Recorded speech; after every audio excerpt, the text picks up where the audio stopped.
Bonjour à tous et bienvenue pour cette nouvelle pastille des commissaires de course.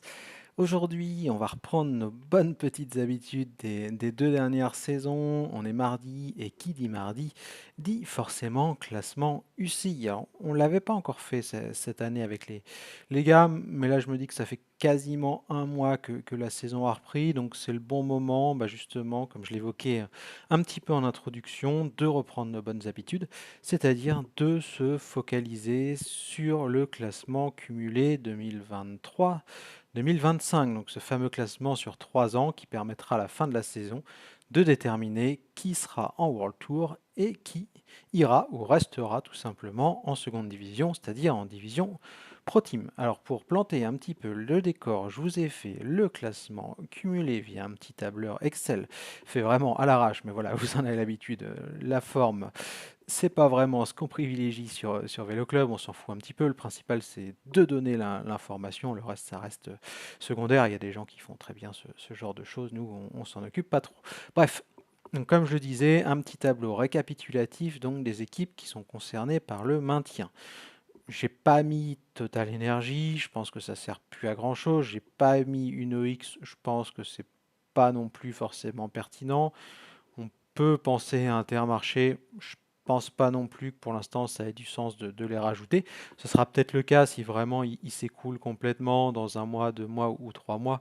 Mais pour l'instant, je pense que ça noirait un petit peu le message que de se focaliser sur un petit peu trop d'équipes. Là, il y en a 4, comme ça c'est assez clair, c'est concis. On commence à la 17e place avec la team Picnic, l'ancienne team DSM pour ceux qui ne sont pas encore au goût du jour. Donc 17e, je rappelle que la dernière place qui assure un maintien ou une accession au World Tour, c'est la 18e, occupée par Cofidis. Donc vous voyez dans ce tableau, en gros, il y a deux équipes à la fin de la saison qui seront au World Tour et deux autres en division Pro Team. Donc la team Picnic, je la mets à titre indicatif, j'ai envie de dire, j'ai un petit peu le même raisonnement que la saison passée. C'est une équipe qui court pas énormément, mais lorsqu'elle court, elle marque des gros points. Et parfois, on peut la penser en difficulté. Et finalement, elle finit toujours par s'en sortir parce qu'il y a des gars comme Matt Tobias Loon, Oscar Only, Max Poole, Fabio Jacobsen, maintenant Frank Vandenbroek, Romain Bardet, etc., etc. Il y a une densité d'effectifs qui fait qu'elle score beaucoup sur les événements du World Tour notamment, et c'est ces événements, ces courses qui rapportent un paquet de points. Donc parfois on a l'impression qu'elle stagne, mais tout d'un coup il y a deux courses World Tour qui arrivent et elle reprend un petit peu le large. Ça fonctionne comme ça depuis 2 ou 3 ans. Donc voilà, je les mets parce que l'avance n'est pas phénoménale. Vous le voyez, il y a environ 230 points d'écart avec Cofidis. Donc pourquoi pas les avoir dans le tableau. Mais voilà, pour l'instant, pour moi, et ça n'engage que moi, bien entendu, je comprends qu'on n'ait pas le même point de vue, ça reste plus de l'informatif qu'autre chose. On va se focaliser donc sur les 18e. Les 18e, c'est Cofidis. Je l'ai dit, je l'ai répété, saison 2023 très bonne, 2024 très compliquée pour plein de raisons. Je ne vais pas revenir dessus parce que c'est pas du tout le but de la pastille. On va essayer d'aller de l'avant et de se focaliser maintenant sur 2025 en espérant que ça se passe bien pour les coureurs de Cofidis et leur staff. Donc 2025 a pas trop mal commencé, il faut le dire. Alors certes, et on va y venir tout à l'heure, il y a du retard par rapport à Astana, pardon, mais quand on prend le classement UCI, Cofidis, ils sont 7e, donc ils sont largement pour l'instant au-dessus des temps de passage des saisons précédentes. Alors certes, il n'y a pas encore eu les grosses épreuves, donc on a des Soudal, des Alpecin, des Jumbo, des Visma, pardon, etc., qui sont loin derrière. Mais pour l'instant, on démarre bien. On ne peut pas dire que le début de saison soit pas bon pour Cofidis. On a gagné grâce à Brian Cocard au Tour Down Under. Il y a eu la victoire au Grand Prix La Marseillaise. Dylan Tuns fait deux dimanche de l'étoile de Bessèges. Donc ça se passe pas trop mal pour Cofidis qui, avec 633 points, donc figure, comme je l'ai dit, 7e au classement UCI. Le problème pour Cofidis, et je vais mettre de côté Arkea BNB Hotel pour l'instant, parce que je trouve que c'est un cas de figure assez particulier, c'est qu'Astana fait ce que les nordistes pouvaient redouter, c'est-à-dire que depuis le début de l'année, il marche sur l'eau, clairement.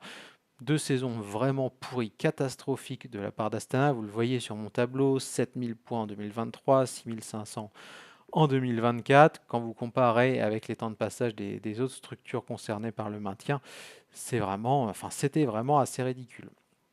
Mais là, on a changé son fusil d'épaule chez Astana. On a fait un gros recrutement et on a aussi semblé pour la première fois depuis longtemps prendre en compte le système de points UCI. C'est-à-dire que non seulement on fait des résultats, mais on court intelligemment. Intelligemment dans le but de marquer des points, bien entendu. On fait beaucoup de courses d'un jour, on zappe quelques courses par étape qui ne sont pas forcément rémunératrices. Et bien bilan, au bout d'à peine un mois de compétition, on a déjà 1223 points. Et Astana est troisième du classement UCI. Est-ce que ça suffira? On verra. Pour l'instant, c'est compliqué de se prononcer. Peut-être qu'on pourra faire un vrai premier point après Paris-Nice, après la séquence où il y aura eu Tirreno-Adriatico notamment, mais aussi le week-end d'ouverture en Belgique. Mais pour l'instant, Astana, qui était quand même assez loin de Kof, donc en fin de saison dernière, a déjà repris 600 points. 600 points, c'est environ 15% du retard qu'ils avaient accumulé lors des 2 saisons précédentes par rapport à l'équipe française. Donc, on verra, il y a environ 4000 points de retard, un petit peu plus, mais aujourd'hui, et on le verra dans le classement la semaine prochaine, il y a eu des gros points de marqués lors des championnats d'Asie, et Max Canter a aussi scoré à Oman, donc voilà, on est dans cette fourchette des 4000 points. On était au-dessus des 4005 en début d'année. Si on poursuit de manière proportionnelle, ce qui m'étonnerait beaucoup, puisque vous le savez, une saison c'est fait de haut et de bas, mais on va être dans le match, en tout cas, si on poursuit sur cette lancée de la part d'Astana. Et comme j'ai dit, il faudra faire un premier point après Paris. En attendant, le bilan, il est plutôt positif.